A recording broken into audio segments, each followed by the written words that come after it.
বাংলাদেশ জাতীয়তাবাদী দল মুক্তিযুদ্ধের ধারক এবং বাহক। প্রথম কথাটাই হচ্ছে যে আজকের যে গণতন্ত্র, আজকের যে বাংলাদেশ, এই বাংলাদেশ আজকের দিন পর্যন্ত কিন্তু এভাবে দোষারূপের দেশ থাকার কথা ছিল না। ফ্যাসিস্ট আওয়ামী লীগকে বিদায় দেওয়ার পরে আজকে যে এই প্রশ্নটা জামাত তুলছে সেটা আসলে খুবই হাস্যকর একটা বিষয় হয়ে যাচ্ছে। দেখেন, বাংলাদেশ জাতীয়তাবাদী দলের যিনি প্রতিষ্ঠাতা শহীদ প্রেসিডেন্ট জিয়াউর রহমান, এটা তো ঐতিহাসিক একটি কথা। তিনি স্বাধীনতার ঘোষক ছিলেন। তিনি 1971 সালের 26শে মার্চ স্বাধীনতার ঘোষক দিয়েছেন। পরবর্তীতে বাংলাদেশ যখন 75 সালের পরবর্তীতে বাংলাদেশ যখন একদম ড্রাস্টিক একটি সিচুয়েশনে পড়ে গেল, তখন কিন্তু বাংলাদেশ জাতীয়তাবাদী দলকে প্রতিষ্ঠা করলেন। প্রথমে জাগো দল করলেন, পরবর্তীতে বাংলাদেশ জাতীয়তাবাদী দল করলেন শহীদ প্রেসিডেন্ট জিয়াউর রহমান। শহীদ প্রেসিডেন্ট জিয়াউর রহমান মানেই হচ্ছে বাংলাদেশের মুক্তিযুদ্ধ। আমাদের দলে যেই পরিমাণ মুক্তিযোদ্ধারা আমাদের সাথে কাজ করেছেন এবং দলের একদম শুরু থেকে অদ্যাবধি আজকের বাংলাদেশের যে স্পিকার, তিনি একজন বীর মুক্তিযোদ্ধা। বাংলাদেশ জাতীয়তাবাদী দল মুক্তিযুদ্ধের ধারক এবং বাহক, এবং সরাসরি বাংলাদেশ জাতীয়তাবাদী দলের তৎকালীন যারা ইনক্লুড হয়েছিল দলে, তারা কিন্তু প্রত্যেকেই মুক্তিযুদ্ধের বিশ্বাসী। দেখেন, এই যে মুক্তিযুদ্ধের যে চেতনা, এই চেতনাকে আওয়ামী ফ্যাসিস্ট যেভাবে, ওই রেজিম যেভাবে সারা বাংলাদেশে চেতনায় ব্যবসায়ী হিসেবে গড়ে তুলেছিল এই মুক্তিযুদ্ধকে, আমরা কিন্তু কখনোই এই চেতনার বিশ্বাসে আমরা কিন্তু আগাচ্ছি না। আপনি দেখেন, বাংলাদেশপন্থী কোনো দল কিন্তু বাংলাদেশে আর নাই।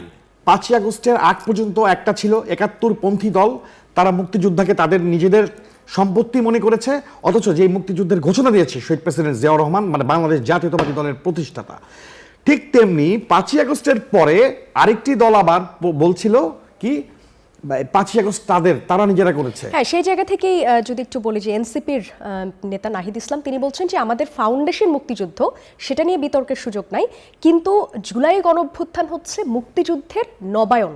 এই বিষয়টাকে কিভাবে দেখেন? মুক্তিযুদ্ধের বিষয়বস্তুটা কি ছিল? প্রথম কথা, মুক্তিযুদ্ধ কেন হয়েছিল, আর গণঅভ্যুত্থান 2024-এ যেটা ঘটেছে সেটা কেন ঘটেছিল? আমি এর আগেও বলেছি, 71-এর মুক্তিযুদ্ধের সাথে কোনো কিছুর তুলনা হবে না। সেটাকে আমরা ধারণ করি, সেটা আমাদের আবেগের জায়গা।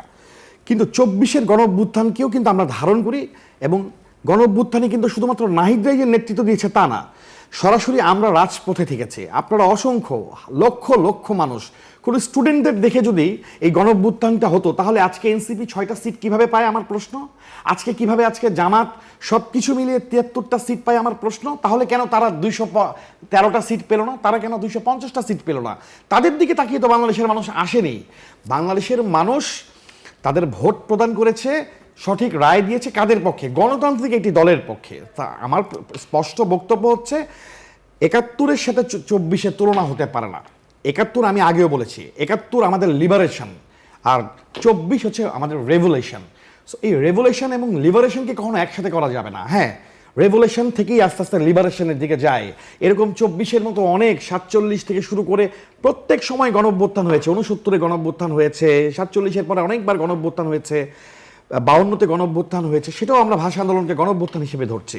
ইভেন দো আমরা বলতে চাচ্ছি 90 একটা গণঅভ্যুত্থান, তেমনি 24-টা গণঅভ্যুত্থান। 24-এ আমাদের যত শহীদ হয়েছে, আমাদের ছাত্র জনতা, আমাদের শিশু, আমাদের অসংখ্য রক্তের বিনিময়ে এটি ফ্যাসিস্ট রেজিমের আমরা বিদায় করতে পেরেছি। ডেফিনেটলি এটা আমাদের অনেক বড় জয় আমি বলে মনে